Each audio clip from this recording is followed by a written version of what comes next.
waa duwan waa downstream soo noqonaya downstream ayaa markaas habeenkii waa kaa ninka elevationkiisu aad u sareeya markaa kor aadaba 70 meters water sareeya halkaas korka ahay 75 hadda meeshaan joogno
maray maxaa Cabdiqaadir senior engineer Hashim iyo gobolka magaalada Qowba hadda joognaa biyo xireenka Qow biyo xireenkan wuxuu ka kooban yahay waa 100 mitir oo dheer ah iyo 5 mitir oo hoos iyo kor la isku daray waa sandam wuxuu qaban doonaa biyo aad u badan oo 14,000 oo mitir kuyuub u qaban doonaa waxa kale oo ka faa'iideysan doona deegaanka waxa togaani ka kooban yahay ama biyuhu ka keenaa 3 togo waaweyn وعشا كسودجا عشا بيها كسودجا بتوجع صامرة أو بدأ توس وقدر صامة بيها سدجان كي يدك بوقف عيدنا بيرينا وإحنا نوجران 2 كيلومتر 3 كيلومتر بنوجران بيري وكوا أد بنوجد ويهين إريانا وإحنا قدون تا عجار أما دجانكم بالعيس وناكسناته مشروعا واحد فلنا يا دولة بوتلان ومدحونه سعد الله الدين مسؤول كي هاي يو وكالة بيها وسارة بيها تن أنا كاهي النقاو وهجامنا وسير كمعدنتي بيها ماريا كنا waxaan nahay company gal iyo Motherland construction company oo ku guuleystay tandarkan qaw oo ka kooban biyo xireen iyo ceel oo durationka ama waqtiga uu shaqay soconayo aanu ku awal ku ballansanayn inuu 4 bilood qaato laakiin hadda aanu rajeynayno maadaama 9 days kaliya aanu ku dhameynay qodniinkii inaanu soo dhameyn doono soo gaabin doono 2 bilood aanu ku dhameyn doono hadii la yiraahdo shaqada insha Allah waxaan rabnaa sidii anagoo taladeena rabnay senior engineerska iyo wakaalada iyo wasaaradaba inaanu sidii loogu talagalay oo loo amray in loo qabto aanu qabnaa hadii la yiraahdo anagoo rabna si inaanu nala ku amaano shaqada aanu qabanay si wasaaradda iyo wakaaladu ay noo siiyaan shaqo kale hadii la yiraahdo waxaan aad uga mahadcelinayaa mashruuca kan ballaaran halka ka socda iyo sida loogu doortay inuu halkan ka hirgalo waxaan rajayn doonaa inay ka faa'iideystaan beeraley ilaa 200 kor u dhaafaya xoolo dhaqato ilaa aan ka yareen lafteeda 100 deegaanka ah waxaan kaloo rajaynayaa insha Allah ummadda kale inay ka cabto waxa kaloo si dhow aan rajaynayaa shaqo abuur inuu ugu noqdo ka xamaashaan dadka deegaanka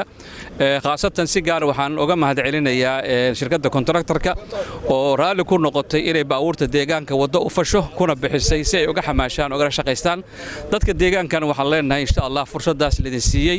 inay ka faa'iideystaan oo soo dhaweeyaan wada shaqeyn hufan baanu diyaar u nahay waxaan leeyahay maanta waxay noo tahay mashruuca kan biyoole inuu noqdo mashruuc taabagala dalkana meel badan ka sameeya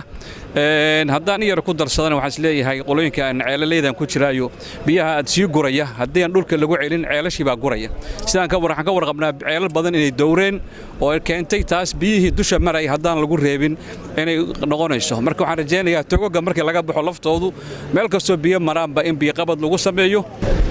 biyo xireenka qow mashruuc aad u ballaaran oo mashruuc uu ku qabsamayo biyo xireenku iyo biyuhu mashruuca kan waxa ka faa'iideysan kara beeraley badan xoolo dhaqato badan iyo bulshada meel kastoo biyo xireenka lagu sameeyey ku nool iyo cidda ka agdhowba marka mashruucaad ballaaran weeye waana soo dhaweynaynaa qaybaheena amniga oo kooban ka nahay inaan la shaqeyno mashruuca kan wuxuu rabaa xafidaad badan in la xifitiyo oo shaqo badan iyo juhdi badan la geliyo insha Allah annaguna mustaqbalin iyo diyaar baa u nahay inaan ka shaqeyno mashruucaas maanta oo taariikhdu tahay 7 bishii 6 2022 waxaa noo suurta gashay inaanu dhagax dhigno biyo xireenka laga samaynayo deegaanka Badar Qaasim ee Qow biyo xireenkan waa biyo xireen ballaaran wuxuuna ka mid yahay biyo xireenada tirada badan ee dawladda Puntland ay ka fulinayso deegaanada Puntland dhamaantoodba waxaan mahad gaar u celinaynaa dawladda Puntland oo hogaaminaya madaxweynaheena Dr. Saciid Cabdullaahi Deni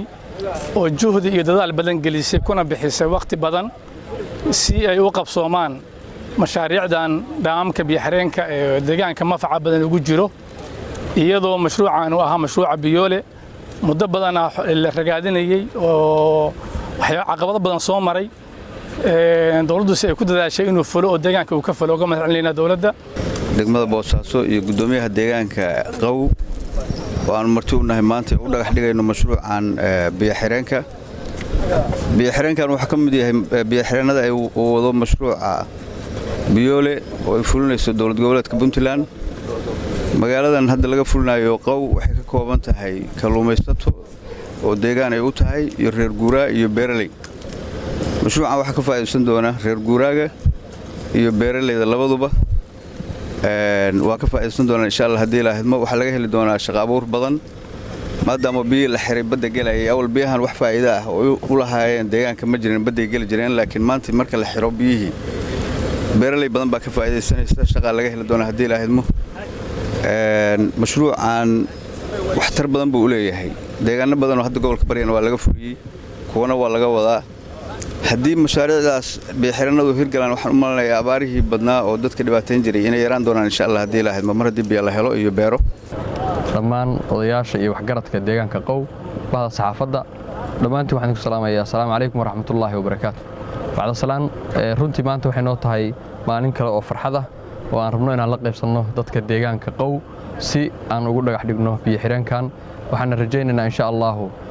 sida ay gudoomiyaha degmada iyo gobolka horeba u sheegeen deegaankan oo ah deegaan ay ku nool yihiin dad kalluumaysato xoolo dhaqato beeraley in ay dhammaantood ay ka faa'iidayaan dhaamkan ama biyo xireenkan oo runtii hadda ay mar dhow beeraleydoodu awal ilaa 200 gaaraysa ay kor u kici doonaan wax soo saarkoodana uu kor u qaadi doono sidoo kale deegaanku ka helayo biyo xareeda oo fresh ah biyahana awal badda toos ugu dhacayay meelo maartay fogfogna ka imanayay toog fogfogna ka imanayay runtii dhammaan mashruucan iyo mashaariicda la mid ah oo aan ka qabanayno deegaanada Puntland waxay qayb ka yihiin sida loo horumarinayo dhammaan nolosha deegaanka beeraleyda xoolaha iyo dadkaba waxay noo tahay sharaf iyo farxad maanta inaan nimaano magaaladan taariikhiga ah Qow gobolka Bari annagoo dhagax dhigayna maaragtay biyo xireen cusub waan dhagax dhignayba hadda waan rajaynayno insha Allah taala muddo gaaban gudaheed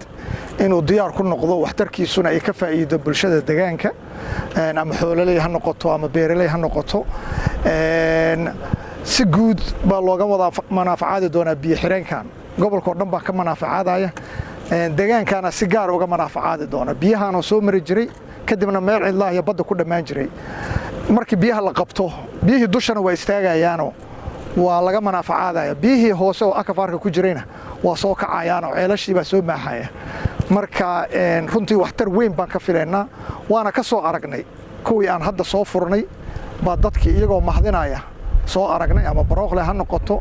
ama maaragtay rabaabla ha noqoto ayagoo mahdinaya oo maaragtay biyihii ay soo kaceen oo biyihii dhulka hoose ku jiray ceelashii soo wada maaxdeen beerihii laga waraabsanayo dalagii ka soo go'ayo xoolihii ka cabayaan baan soo aragnay tanna insha Allah taala muddo gaaban gudaheed taas baan arki doonaa marka waxaan ammaan iyo mahad ballaaran u jeedinayaa runtii gudoomiyaha gobolka iyo gudoomiyaha degmada iyo odayaasha iyo kulli inta isu xilqaatay ciidamada iyo taliyaha qaybta oo maaragtay runtii shaqo fiican muddada hadda shaqadu socotay iyo sarfeyga iyo design-ka iyo qodista hore iyo wax oo dhan ba waday inta dhimanna ka shaqayn doona marka maalin taariikhiya weeye maalin maaragtay ilaahay loogu mahdiyo weeye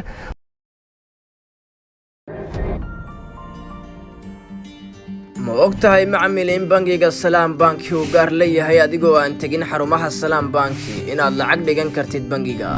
Haddaba macmiil si aad akoonkaaga lacag u dhigatid falna raac tilmaamaha soo socda.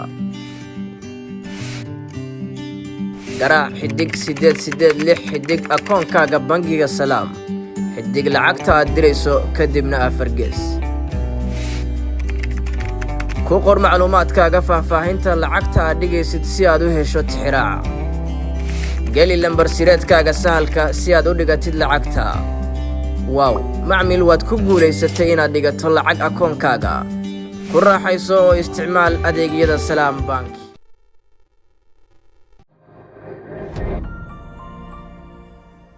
haddii aad safar tahay dooro bas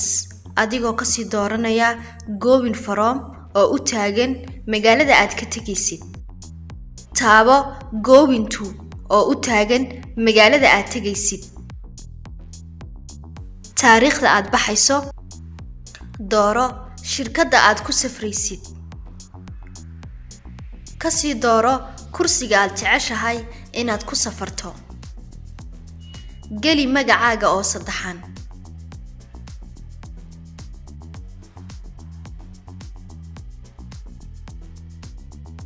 taabo lacag bixinta. sug inta uu kugu soo taagayo lacagta tigidhkaaga. geli biinka saadkaaga si aad u jarato tigidh.